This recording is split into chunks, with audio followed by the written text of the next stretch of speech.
Hey guys, this is episode 117 of the Daily BE, and I thought, I wear a lot of different watches, although not too many compared to other people. I have four, and here they are.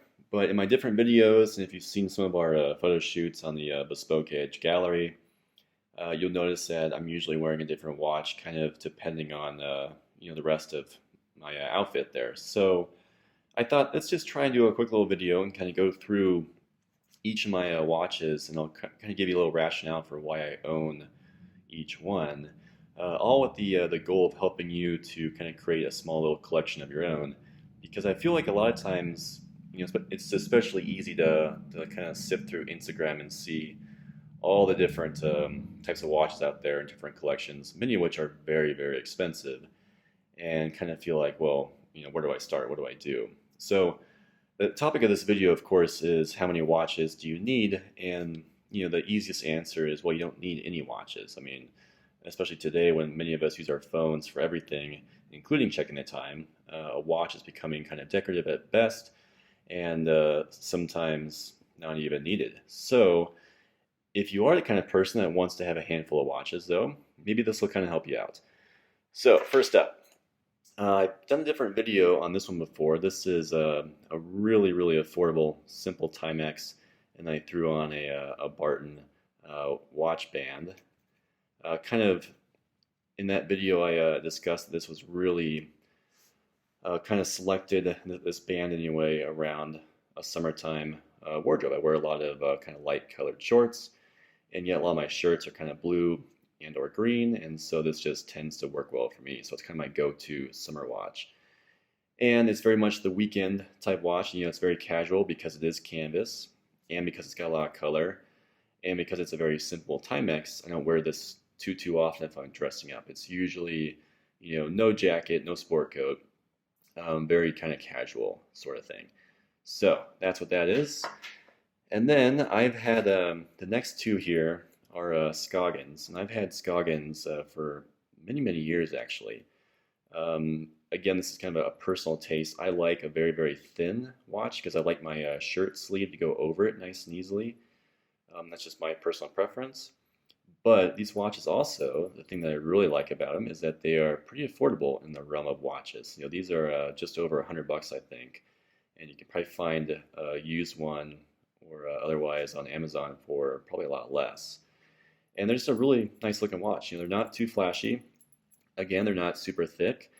And I think in today's world of, very thick and therefore expensive watches are usually very trendy right now. I'm kind of going the other direction on purpose.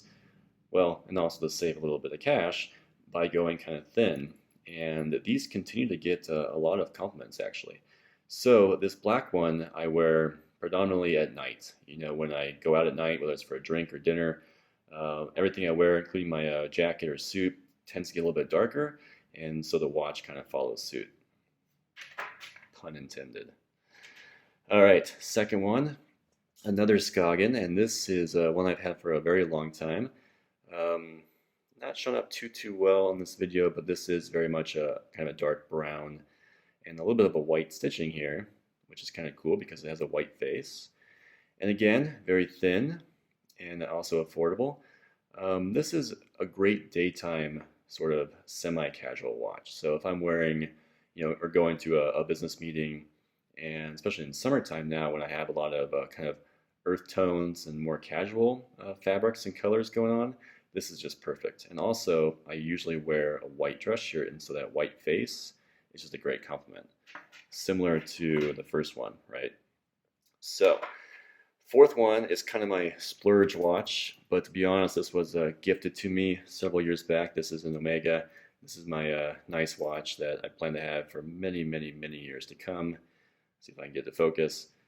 And it's if it's important to you to have kind of one really nice watch, whatever that may be, certainly doesn't need to be an Omega. It could be a Citizen, could be a Rolex, for instance, depending where you are. But a metallic band is always going to be a very dressy look and really versatile, right? So I could wear this one really anytime I could wear these three, in my opinion.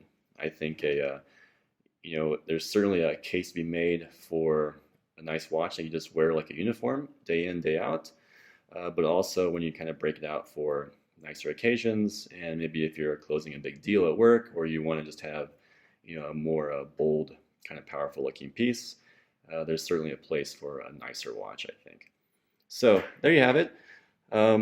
Real simple. Again, just trying to give you guys a little insight into the different watches I own and why.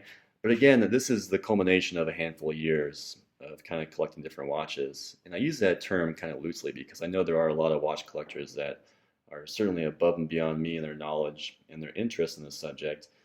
But I think, if nothing else, I kind of want to give you guys a little insight that you can certainly get away in many, many different occasions with only 4 watches, or maybe even fewer. It could be 3, it could be 2, honestly.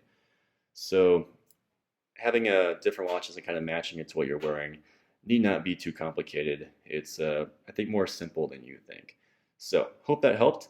What do you guys have in your watch collection, and kind of how have you built it over the years? I'd love to hear the story in the comments below. And we will see you again with another video soon. I think we'll probably cover a French cuff on the next video, which should be kind of cool. All right, guys, thanks for your attention.